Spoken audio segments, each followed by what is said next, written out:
23rd August, 1942 dawned with the screams of Stuka dive bombers tearing through the summer sky above Stalingrad.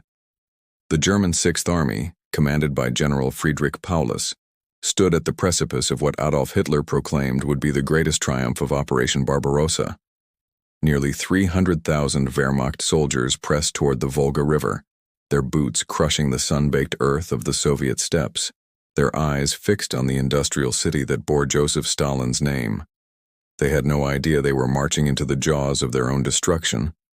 The Battle of Stalingrad would become the single most devastating confrontation in human history, where the Russians would systematically dismantle not just the German military machine, but the very myth of Nazi invincibility. According to military historians and documented extensively in Antony Beevor's Stalingrad: The Fateful Siege, the battle would claim over 2 million casualties and transform the entire trajectory of the Second World War. Obergefreiter Hans Metzger of the 295th Infantry Division remembered that August morning with crystalline clarity decades later. The 24-year-old machine gunner from Bavaria had survived Poland, France, and the initial thrust into Russia. He had witnessed horrors that aged him beyond his years, but nothing prepared him for what awaited in Stalingrad. As his unit approached the city's outskirts, he noticed something unsettling in the eyes of captured Soviet soldiers. Unlike the defeated Frenchmen or the overwhelmed Poles, these Russians showed no fear, only a cold, calculating patience. The Luftwaffe's bombardment transformed Stalingrad into an apocalyptic landscape. 40,000 tons of explosives rained down on the city, killing an estimated 40,000 civilians in the first week alone. The Volga River ran red with blood and chemical runoff from destroyed factories. Buildings collapsed into mountains of rubble that would become fortress positions. The Germans expected the city to fall within days, but Soviet commander Vasily Chuikov had different plans. Chuikov implemented a strategy the Russians called hugging the enemy. His 62nd Army moved so close to German positions that the Luftwaffe couldn't bomb Soviet lines without hitting their own troops. Entire battles erupted over single buildings, with floors changing hands multiple times in a single day. The grain elevator, a massive concrete structure near the Volga, saw fighting so intense that German and Soviet soldiers could hear each other breathing through thin walls as they reloaded their weapons. Metzger's company entered the factory district in September. The Barikady gun factory, the Red October steelworks, and the Dzerzhinsky tractor factory became names synonymous with unimaginable violence. Here, warfare descended into something primordial. Soldiers fought with knives, sharpened spades, and bare hands in darkness so complete they identified enemies by touch and smell. The average life expectancy of a newly arrived Soviet soldier was estimated at 24 hours. For junior officers, it was 3 days. But something was happening beyond the city limits that the Germans failed to comprehend. While Paulus's army bled itself white in Stalingrad's ruins, Soviet Marshal Georgy Zhukov orchestrated Operation Uranus, the counteroffensive that would become the German Wehrmacht's greatest disaster. General Pyotr Dumitrescu's Third Romanian Army disintegrated under the onslaught. The Romanians, equipped with obsolete Czech tanks and insufficient winter clothing, stood no chance against the Soviet juggernaut. Within hours, T-34 tanks commanded by General Nicolae Vatutin's Southwest Front punched through the collapsing Romanian lines, their wide tracks gliding over snow that trapped German panzer tanks with their narrower treads. Lieutenant Kurt Reuber, a Protestant pastor serving as a medical officer with the 16th Panzer Division, witnessed the panic firsthand. His division rushed northward to plug the gap, only to find themselves overwhelmed by superior numbers and better adapted equipment. The Soviets had learned from their catastrophic defeats of 1941. Now they fought with methodical precision, concentrating overwhelming force at decisive points. 24 hours after the northern offensive began, the southern pincer struck. General Andrei Yeremenko's Stalingrad front smashed through the 4th Romanian Army near the town of Beketovka. Romanian soldiers abandoned their positions en masse, fleeing westward in disorganized retreat. German units attempting to establish defensive lines found themselves isolated and surrounded. The two Soviet pincers met at Kalashna-Donu on the 23rd of November. The trap snapped shut with devastating finality. General Paulus and his entire 6th Army, plus elements of the 4th Panzer Army, approximately 290,000 men, found themselves encircled within a pocket roughly 50 kilometers from east to west and 40 kilometers north to south. Hitler, receiving the news at his Rastenburg headquarters, made a decision that sealed the fate of his trapped soldiers. Against the advice of his general staff, he ordered Paulus to hold Stalingrad at all costs. Reichsmarschall Hermann Göring, desperate to restore his tarnished reputation after the Luftwaffe's failure in the Battle of Britain, promised to supply the encircled army by air. The 6th Army required a minimum of 500 tons of supplies daily. Göring confidently assured Hitler his Luftwaffe could deliver 700 tons per day. It was a fantasy born of arrogance and delusion. The Luftwaffe never came close to delivering the promised supplies. On good days, they managed 70 to 100 tons. Blizzards, Soviet anti-aircraft fire, and fighter attacks reduced many days to near zero. The massive Junkers 52 transport planes became flying coffins, shot down in increasing numbers as Soviet pilots grew bolder. Obergefreiter Metzger watched the supply situation deteriorate with growing horror. Bread rations dropped from 600 grams daily to 300, then to 100. Meat disappeared entirely. Soldiers slaughtered their remaining horses, fighting over every scrap of flesh. Men boiled leather boots to extract any caloric value. The cold became an enemy as lethal as Soviet bullets. Field Marshal Erich von Manstein launched Operation Winterstorm in mid-December, attempting to break through to the encircled army. His 4th Panzer Army advanced to within 48 kilometers of the pocket before General Rodion Malinovsky's 2nd Guards Army stopped the relief effort cold. Manstein radioed Paulus to break out and link up with the relief force, but Hitler's orders held Paulus in place. The moment passed, and Manstein's panzers retreated, leaving the 6th Army to its fate. 6th January 1943 marked the beginning of the end. Soviet General Konstantin Rokossovsky, commanding the Don Front, issued an ultimatum to General Paulus: surrender honorably, receive medical treatment for the wounded, retain personal belongings, and return home after the war. The alternative was annihilation. Paulus forwarded the ultimatum to Hitler, seeking permission to negotiate. Rokossovsky's artillery answered for the Germans on the 10th of January.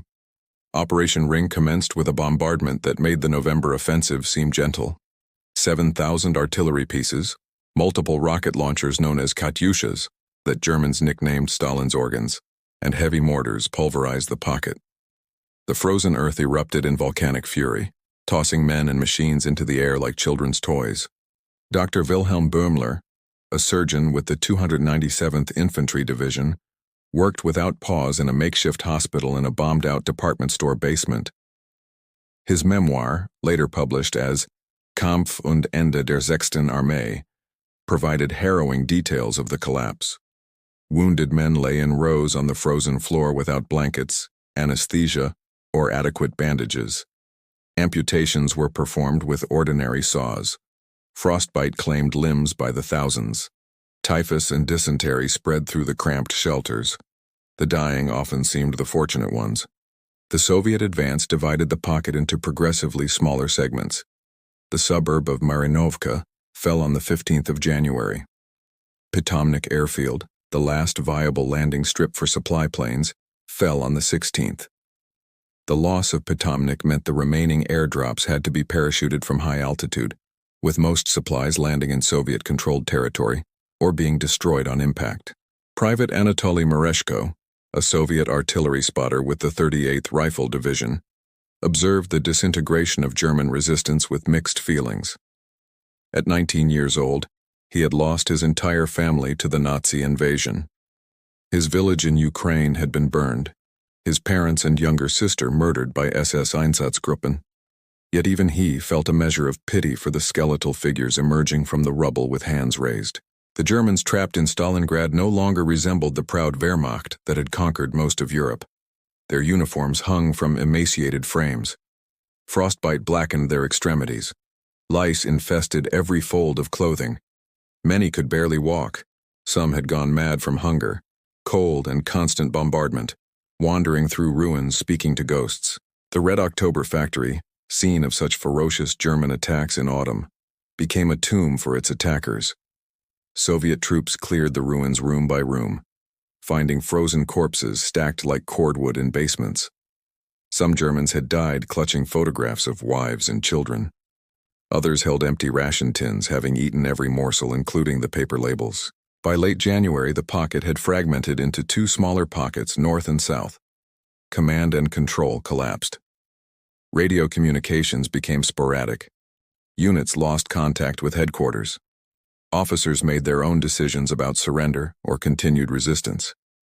The systematic dismantling of the German Sixth Army entered its final phase, a process that combined military efficiency with elemental human suffering on an almost incomprehensible scale.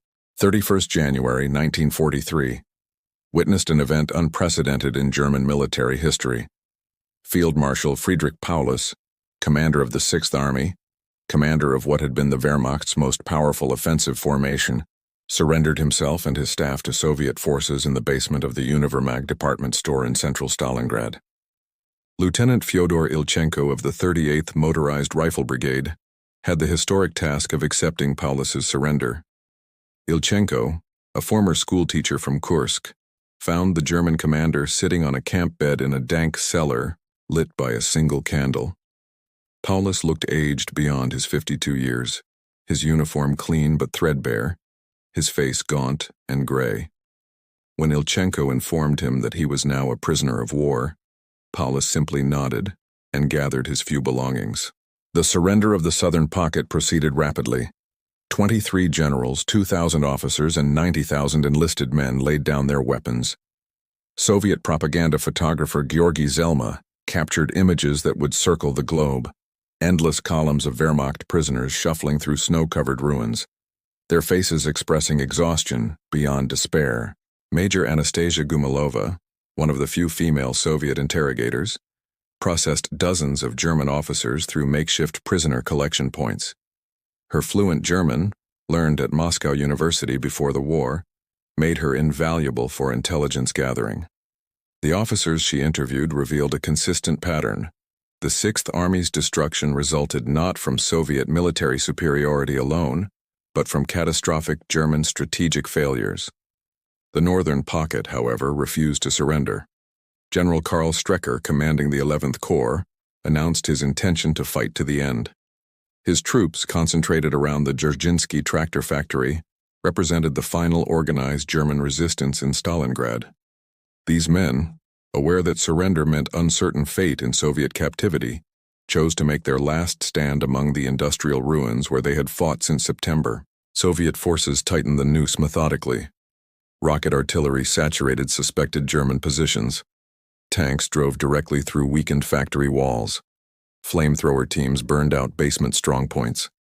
The fighting retained its savage intimacy, but the outcome was inevitable.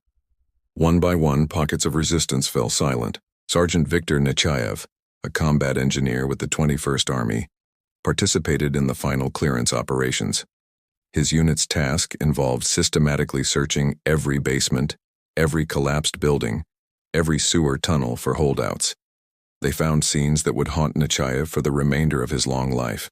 Mass graves hastily dug in frozen ground, field hospitals where wounded men had frozen to death in their beds, supply depots containing only empty crates, and the skeletal remains of horses.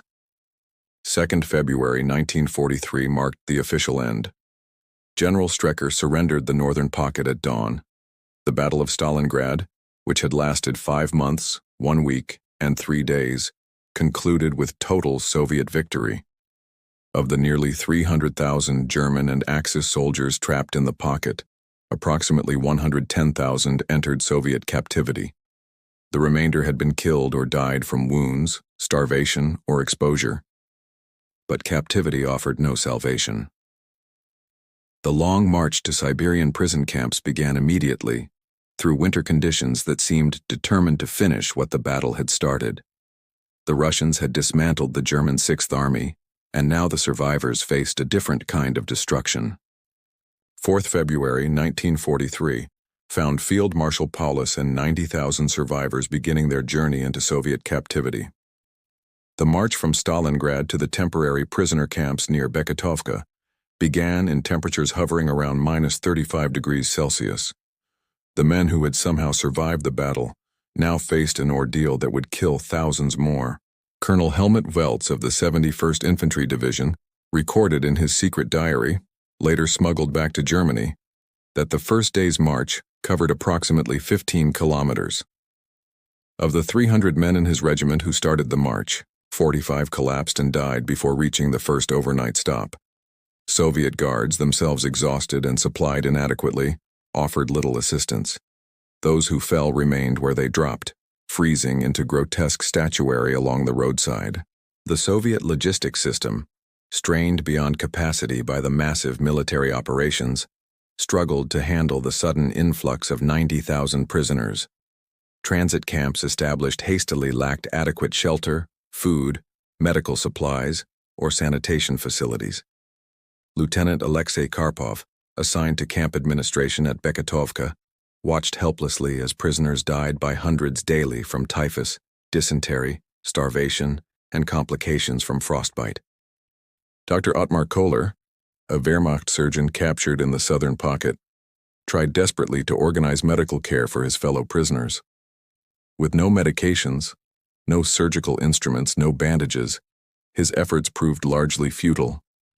Men whose limbs had frozen during the battle developed gangrene. Without antibiotics or proper surgical facilities, amputation offered the only treatment, and without anesthesia, most patients died from shock during the procedure. The Soviet command faced its own ethical and practical dilemmas regarding the prisoners. Stalin's orders emphasized gathering intelligence and identifying war criminals, but made little provision for basic humanitarian care. Political officers interrogated captured generals extensively about German military capabilities, while enlisted men received almost no attention beyond being counted and assigned to labor details. Archival documents from the Soviet State Defense Committee, accessible to researchers after the Cold War ended, revealed that Moscow recognized the catastrophic death rate among German prisoners.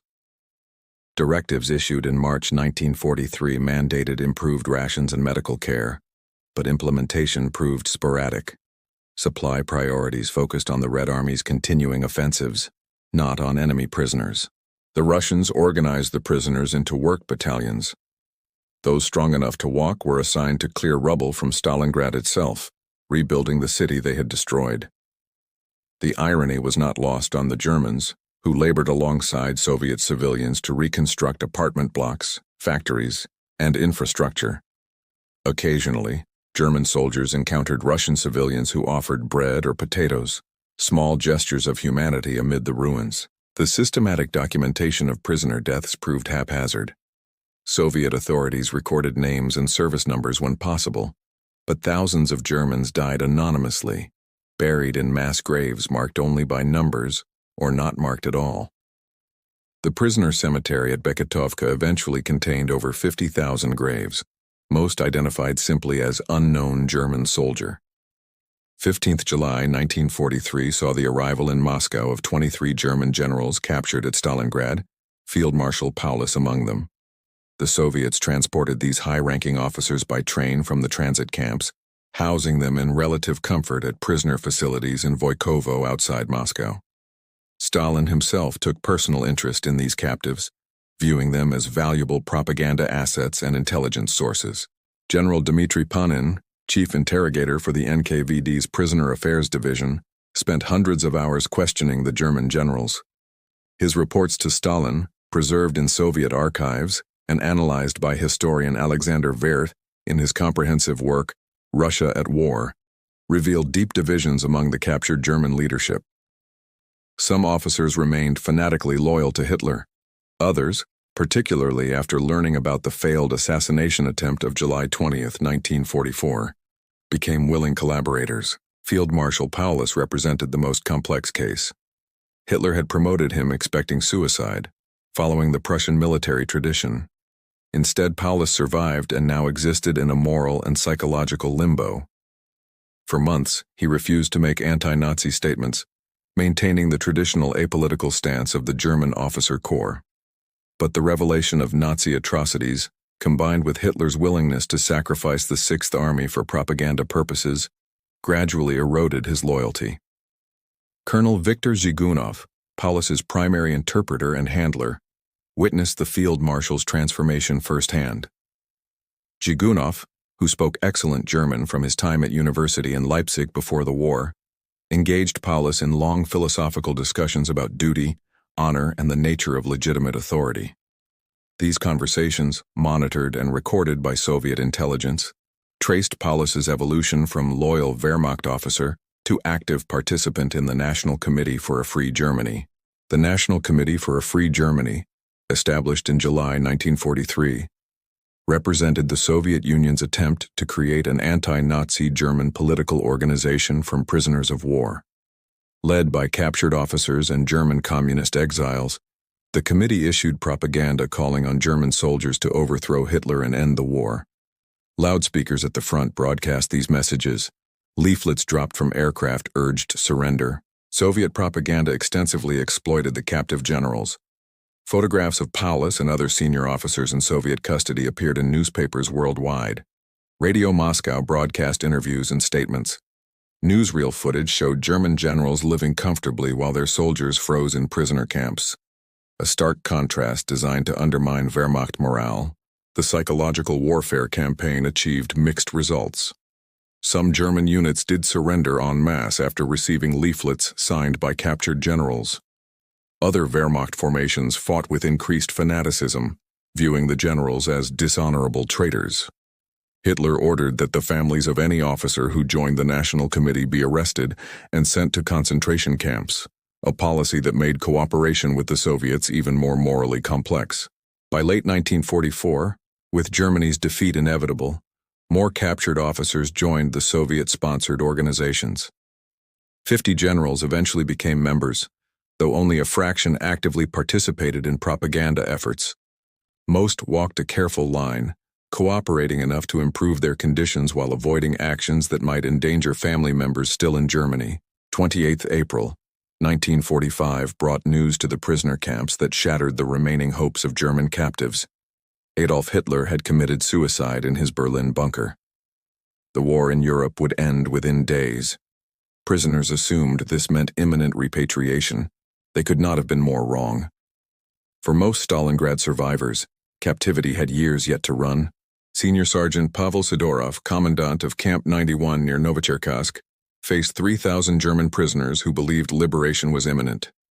Sidorov, a decorated veteran who lost his left arm at Kursk, understood their hope, but knew the reality. Stalin had no intention of quickly releasing German prisoners. The Soviet Union's economy, shattered by 4 years of brutal warfare, needed labor for reconstruction. German prisoners would provide that labor. The Stalinist system of prisoner labor camps extended across the Soviet Union from the Baltic to the Pacific. German prisoners worked in mines, forests, construction projects, and factories. Treatment varied dramatically depending on location, camp commandants, and work assignments. Some camps maintained relatively humane conditions.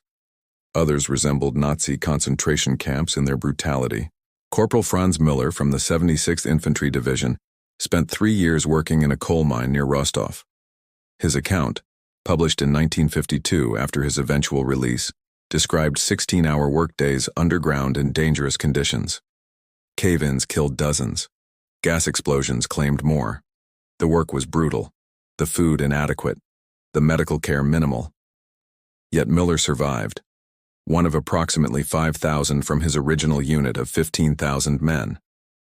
The Soviet policy toward German prisoners gradually evolved. In 1945, treatment remained harsh, reflecting Soviet rage over Nazi atrocities and the devastation inflicted on their homeland. Guards showed little sympathy. Rations remained at starvation levels. Death rates in some camps reached 20% annually. But by 1947, with Cold War tensions rising and the German Democratic Republic being established in the Soviet occupation zone, policies shifted. General Mikhail Gorbatov, himself a survivor of Stalin's purges who spent time in the Gulag, was appointed to head a commission investigating prisoner camps. His report to Stalin documented appalling conditions and recommended reforms. Rations improved, Medical care expanded. Brutal guards were replaced. The death rate declined significantly, though conditions remained grim by Western standards. Field Marshal Paulus remained in Moscow, living in relative comfort at a dacha in Krasnogorsk. Soviet authorities considered him too valuable for ordinary camp labor. Instead, he testified at the Nuremberg trials via written deposition, describing the Battle of Stalingrad and Hitler's refusal to allow retreat. His testimony provided crucial evidence of German leadership failures and war crimes. The first releases came in 1947, primarily prisoners severely disabled by wounds or illness. These men returned to a Germany divided and devastated.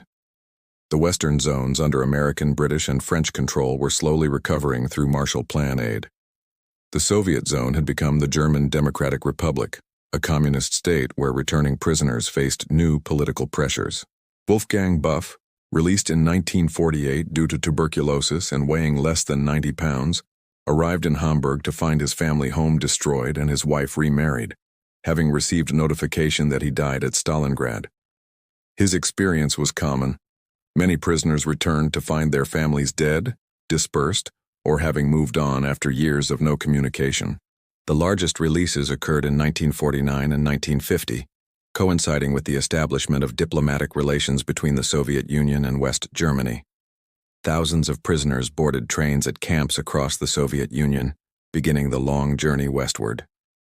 Camp Commandant Sidorov, watching his prisoners depart, reflected that while he had fought to defeat Germany, he took no pleasure in the suffering of common soldiers who had no choice but to fight for a criminal regime. 7th October 1955 marked the culmination of negotiations between West German Chancellor Konrad Adenauer and Soviet Premier Nikita Khrushchev. The two leaders agreed to establish diplomatic relations, and as part of the agreement, the Soviet Union promised to release all remaining German prisoners of war. After 10 years, the last survivors of Stalingrad would finally go home. Günter Halm, who had been 21 when captured at Stalingrad, was now 34. He had spent more than half of his 20s and early 30s in Soviet captivity, working in lumber camps east of the Urals. The war had taken his youth. Captivity had taken everything else: health, faith, innocence, and hope.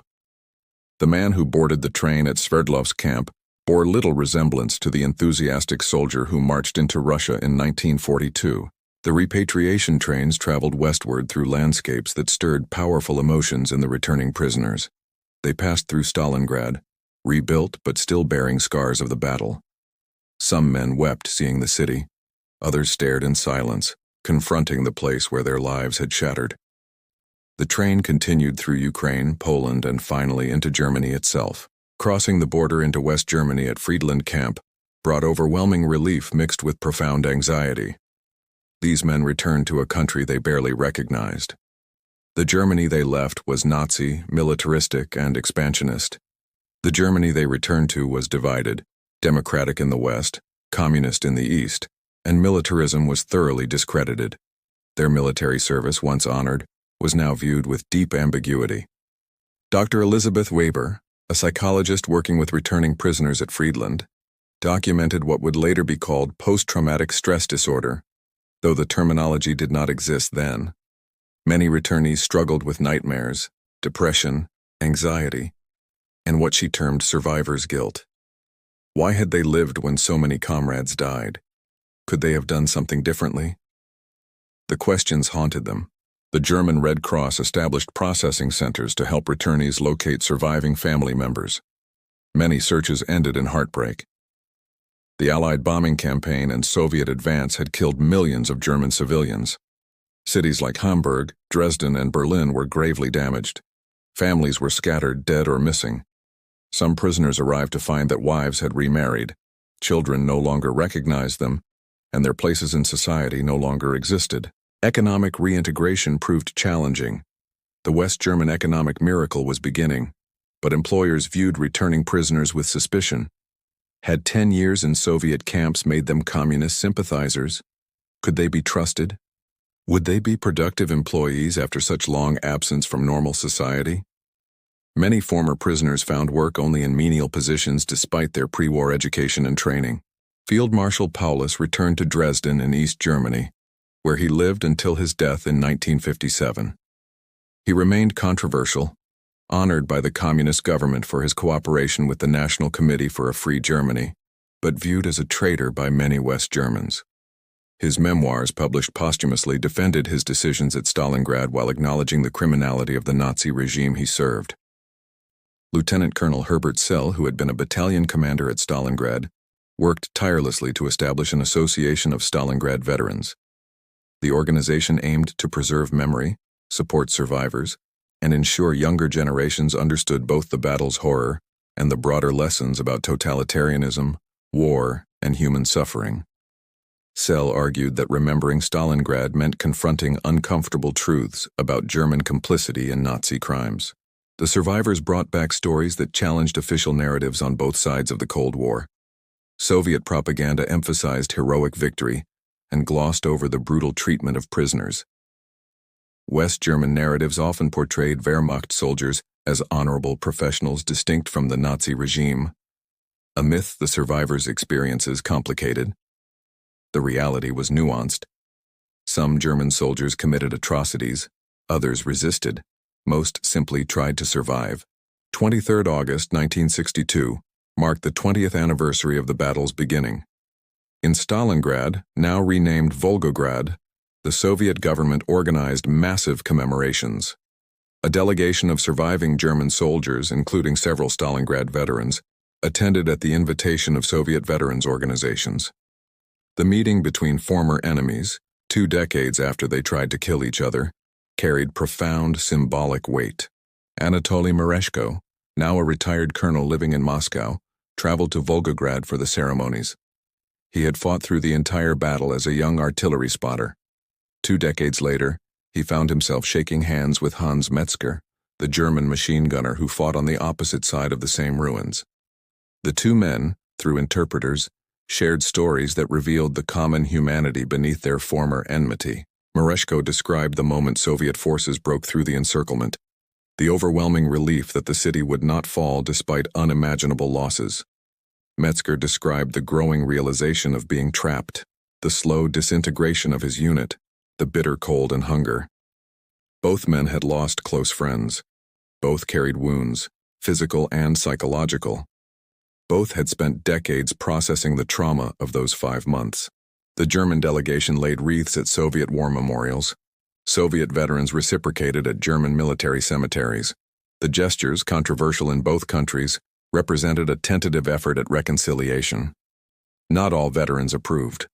Some Soviet survivors viewed any recognition of German suffering as minimizing Nazi crimes.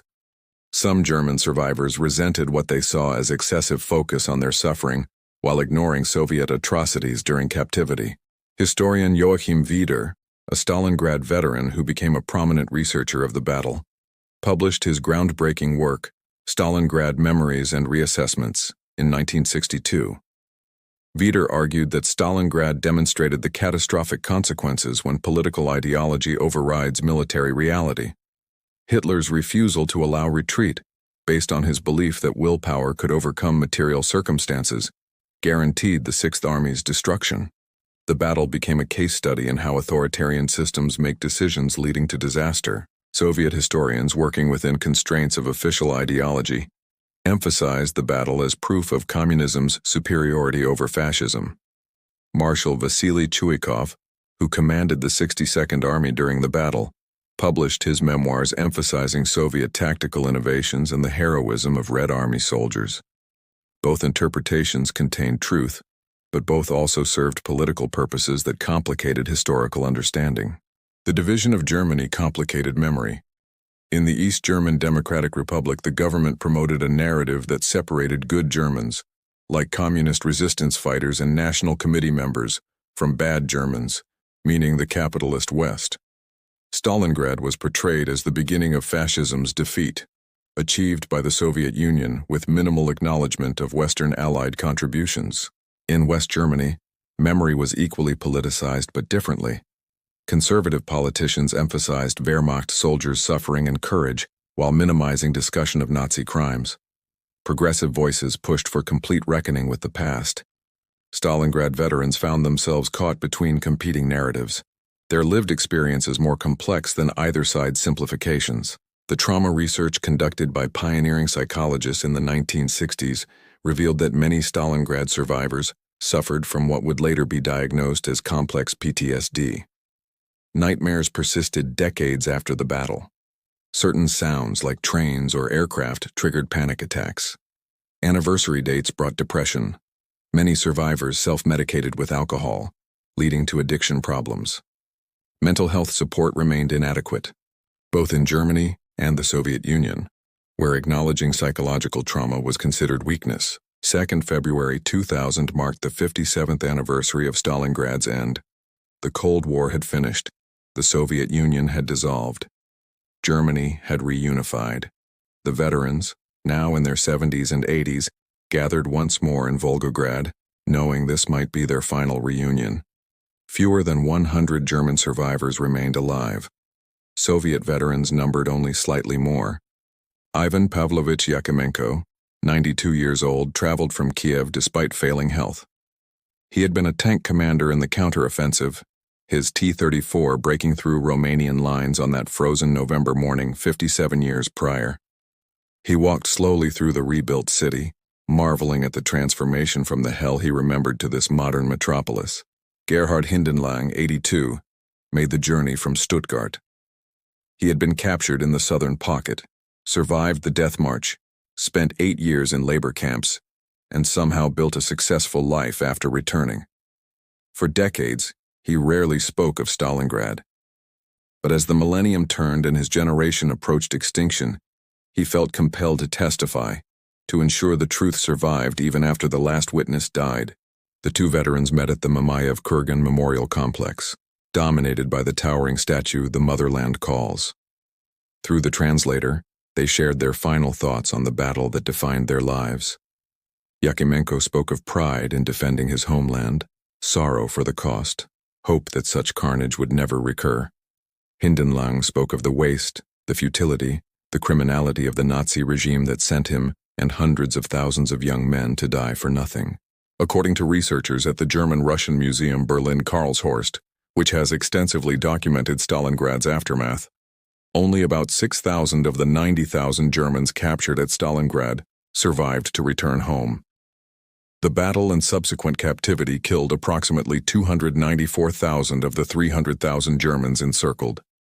Soviet casualties were even higher in absolute numbers, with over 1 million killed, wounded, or captured during the battle and related operations.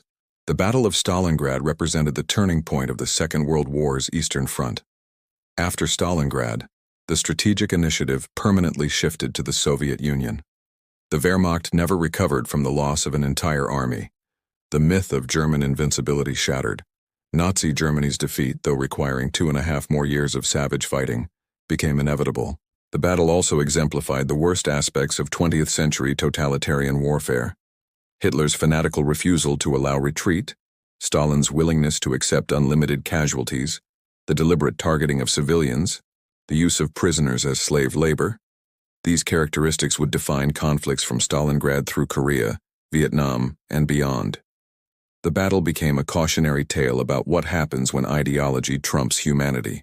In the final analysis, the Russians dismantled the German soldiers at Stalingrad through a combination of military competence, material superiority achieved through immense sacrifice, strategic patience, and tactical adaptation. But they also dismantled them through the systemic brutality of captivity, where more Germans died after surrendering than died in the battle itself. Victory came at a price that haunted both victors and vanquished. Hindenlang and Yakimenko, standing together at the memorial, represented the possibility of reconciliation even after unimaginable atrocity. Their friendship, forged from former enmity, suggested that humans could transcend the hatreds that political systems imposed. As they parted, likely for the last time, they embraced two old soldiers who once tried to kill each other, now united in shared memory and common hope that their suffering might prevent future wars. The last Stalingrad veterans are passing now. Within a few years, all direct witnesses will be gone. Their story remains, preserved in archives, memoirs, and monuments. The rubble has long been cleared, the ruins rebuilt. New generations walk streets where men fought with knives in darkness. They live, work, and love where hundreds of thousands died in frozen agony. But the lessons of Stalingrad endure. That totalitarian ideologies lead inevitably to catastrophe. That soldiers are not machines, but human beings whose suffering must be weighed in any calculation of war. That victory and defeat are both purchased with blood and pain that echoes through generations.